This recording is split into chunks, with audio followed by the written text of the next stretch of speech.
Let's begin our second best of 3 here at the Mid-Season Cup 2025 here at the Esports World Cup live in Riyadh. CFU will be battling against ONIC from the blue side as ONIC will attack from the red. It's going to be a purple start for both of these junglers, but let's expound on the compositions, right? Because again, a very classic matchup we're seeing nowadays is Yi Shin versus some form of tank-style jungler. And usually what happens is that Yi Shin gets a couple levels ahead of their opponents. Whoa, Sands flickers out, and that's a first blood for Opie. Keyboy will take a brunt of the damage, but he's going to be fine. Man, early start for CFU. Very early start, and Boxy even committing the flicker to it. So really nicely done. Sing also using his Inspire pretty early on against Severo. He's trying to get an early lead. Severo just needs to survive. Yeah, you know, going back to that as well, the YSS, I feel like the main part is you always have that added benefit of vision, but then when you come to his rotation and his actual jungle speed, he should have an easy time against Detective here on the Phrygian, right? Well, for the time being, as long as he doesn't get CC'd to the ground, right? If he gets hit by the energy eruption, that's when we start to have problems. As long as he maintains his traceless, it's all good, all fun and games. But now with the changes to the jungle, that it takes a little bit longer these days for these camps to respawn. There's a bit of dead air after the clear. And that's where mid suddenly becomes a huge priority. And CFU, they're ready for this, right? They've got Detective in position. Hopefully, Sans opens up the map, sees it, and now Keyboy getting attacked. Okay, Keyboy gonna go ahead and slide on out. He's fine. The rest of the team's gonna respond, though. Kyrie will take a couple shots off, but again, that's a Phrygian. The turtle's up, though, so this is where we get to see how they play this out. As they get in position, you expect the Phrygian to have control of this. It's CFU that's actually gonna zone out ONIC from this first objective, and it looks like that's going to be secured for CFU. Sands, once again, will find himself pretty low. Look how aggressive Opie and Detective and everyone else is being. They're going to force him off the purple buff. They go in. Keyboy falls. They get another. It's a double for Wadu. CFU knows the enemy, and they'll go ahead and duke it on out on this side of the jungle. A triple already for Wadu. Beautifully played from CFU. You can just see the hours of scrimmage time that both CFU and ONIC ID have given to each other. And CFU recognize, hey, we've got to lead. We must press the advantage. Severo might find a solo kill. What? It just goes into the air, seeing out of range. Oh, Severo, he's going to get just punished for that. I guess he thought he could pick up the kill, but doesn't have enough damage yet. He should have been able to pick up the kill. It's just that last darkening shot didn't connect because Zing was just out of range. I think that Severo might have had to commit a flicker, but that would have felt so bad. Either way, he's still missing out on that solo kill. Kinda sucks. CFU now 5-0 against ONIC ID. This is going phenomenally for CFU Gaming. Hey man, if it had anything to do with the war cry we heard earlier on, that might be the buff here for them in game 1. Already 2.4k ahead, and with this kind of lead, this is going to set things up really well into even the next turtle here. So ONIC, they're going to have to find themselves building up, you know, from this deficit early on. Now, can they do that with this lineup? It might have to be a pick-off, a flicker, an aggressive play. Once again, going to be able to find the mark on Kyrie as Kyrie falls. CFU wants more. They're going to just jump in. They know the timings, too. They'll take the purple buff. Amazing play. Really great from Boxy's side. He sees the traceless. The turtle ball gets thrown from the mountain shocker. It misses Boxy. Flickers in to yoink him and pull him out of position, knowing that he's got literally no battle spells to save him because he's the jungler. He has to take retribution. And with traceless on cooldown, it guarantees the kill with CFU Gaming corralling around that mid lane. It's working out perfectly, right? Every fight. Wait, hold on. Oh, Boxy could be in trouble this time. Right now, enough damage. ONIC will get on the board. They might be in position to go ahead and secure themselves to an objective. They desperately need this from the game getting too out of hand. Swadu up on the front side. They're going to spawn that out. He flickers forward with it onward and goes forward in. Two will fall from ONIC again. CFU is just on point with the fights and initiations. And now San's in trouble. He has nowhere to go. He does flicker out. A good setup though, but still going to be alive. Now Detective on the backside gets a flicker out from Severo. He'll dodge that. But again, the objective going over to CFU. Oh my goodness, Wadu is so good on these Earth Shatter flickers. He is a dangerous man when he has flicker in hand. and making sure that Lukby basically was non-existent during that fight, right? He's supposed to be the one who buys time, but it gets chain CC to the ground.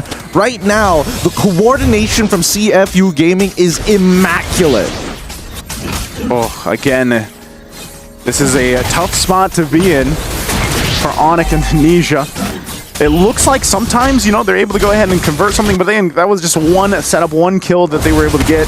They don't really have that many tools to go for a pickoff in comparison to what CFU has. That's completely true, right? Again, you're expecting Keyboy to kind of get into that position. However, in terms of like raw damage, it really boils down to Kyrie, right? He's going to be the early game damage for now. Sans, yes, he can do some damage, but he's not like overwhelming like a Farsa or in this case the Kimmy. It's just not comparable. Even Severo to a certain degree, he's got a bit of damage, but he really needs his items. And in terms of tempo, CFU Gaming, because of that initial purple buff steal, they know exactly where Kyrie is going to be 90% of the time, and they're utilizing that information to make sure that ONIC ID don't have an opportunity to actually attack. See, even making sure that they lane swap to ensure, hey, they're going to be playing for that Lunox now. Wadu, if you can clear these lanes, that's perfect, because we're going to get T1 down bot side. Yeah, just as you say it, that's going to be fallen here. They're going to get in position for this third turtle of the game, last one. I'm not sure how ONIC is going to play that, though. Now, this time around, Keyboy, once again, he'll have the flicker to go ahead and try to set things up, but that might still be the case if Kyrie can't get in position and you're too worried about going down for that fight. Okay, there goes... Keyboy doesn't have the ultimate anymore. So this is a tough one to go ahead and fight because, again, you're lacking that firepower, and the further behind you get in terms of this gold again, an initiation with a Tsunami Slam, they're going to force the fight anyway, but ONIC will try to fight back, and Appraiser's Wrath finds a couple, but the crossbow of Tang will find Keyboy. Zing picks up, Severo in trouble as well, can escape Wadu, and CFU Gaming continues to dominate. God dang, man, CFU Gaming. They're not here to mess around. They want to make sure that they are sweeping the floor with ONIC ID. Every play they have made so far is so good. They initiate immediately, baiting out the last couple of ultimates from the side of ONIC. Most importantly, Sans one. The Fury of the Phoenix is such a powerful tool when you engage, but it's also a great disengage tool. However, at the end of it, Zing was able to get into that crossbow of tank form to apply massive amounts of damage to ONIC ID, especially pre-8 minutes. So at this point, with a 6.8k lead about to turn into a 7k lead, CFU Gaming just need one more fight and one more tower to break into the 10k bracket. This is insane of a lead and the start for CFU, but a phenomenal one at that, and Wadu has been locked in the entire game. Every single time he goes for that setup with if his flicker's available or not, he's on point with the Earth Shatters. Now they're going to fight in between the two turrets, forcing a flicker out, Tsunami Slam, easy pickup, Loopy falls. Meanwhile, up top, Kyrie has no choice but to push in that tier 1 turret. They need something and anything, because right now CFU is taking everything. Tier 2 is going to fall in the mid lane as well. Everybody quite low from ONIC. They have no choice but just to watch. Yep, CFU Gaming understand if we don't close out this game, the scaling for the side of ONIC ID is going to be a major problem down the line, especially with the Yi Shinshin on top of having the Lunox side by side. For now, if we have to break it down, I think that CFU Gaming, once they hit that 10k mark, it's going to be good. But the wave clear might be a little bit of an issue, right? CFU Gaming cannot start falling behind, and they can't let the game extend super late. The pickoff is going to begin. Again, using tempo. Look at this. Wow, traction pulse into Tsunami Slam. Able to find one. Keyboy will jump in, but it's just way too much damage. Overloading ONIC as another pickup here for CFU, and the Lord is up. Perfect timing. They're all up and alive and healthy. They'll make their way to the Lord. Yeah, CFU Gaming making sure that every interaction with ONIC is a winning interaction. That's how this composition must progress forward, and ONIC just starved out a lot of their resources. Divide and conquer, says CFU, as they take this Lord while breaking the Holy Shielding.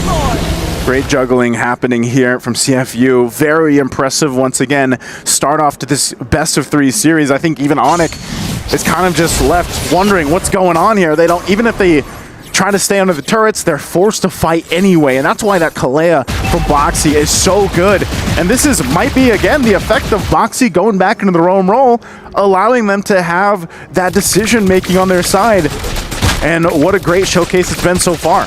I think we really just, unfortunately, ONIC ID just doesn't have much of an answer to the early game. They just needed to not interact, but CFU Gaming said no. Force them into their position, force them into a position where they have to interact with them all the time. They can't run away from these fights, and neither can they disengage. So therefore, ONIC ID again. Foxy jumps in with a Tsunami Slam, finds Luffy after missing the Traction Pulse. OP's gonna pick up the kill anyway. Foxy finally goes down, but Kyrie quite low, could be in trouble. They can clear out the wave up bottom. Mid turret already down, but they won't get more. CFU with a 12,000 gold lead. It looks like they're going to stay a little bit longer, but ONIC might have been able to hold on a little bit longer for this game one. I mean, the breathing room for ONIC ID is just running out. They're losing space. Wadu, keep your eyes on him. He's got Flicker. Oh, Wadu. Brilliance is going to be used. They're just trying to clear out the waves here as they do. So ONIC, despite everything else, will stay in this game. That's a checkmate angle right now achieved by CFU Gaming. 12.3k, the biggest lead we've seen so far here at MSC 25.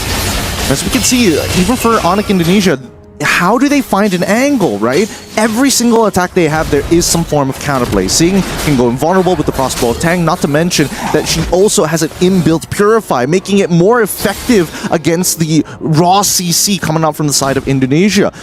Foxy, whoever he picks off at this point is almost guaranteed to die. The damage coming in from OP is ridiculous. The stacks that he has, he's 6 and 10, 0 deaths. Oof, again, Foxy, big enough threat. Jumps on in, Traction Pulse gonna find multiple members! A great setup under the base turret! Luffy gonna be able to fall, and it's a wipeout, a maniac for OP! That's game one, dominant for CFU Gaming.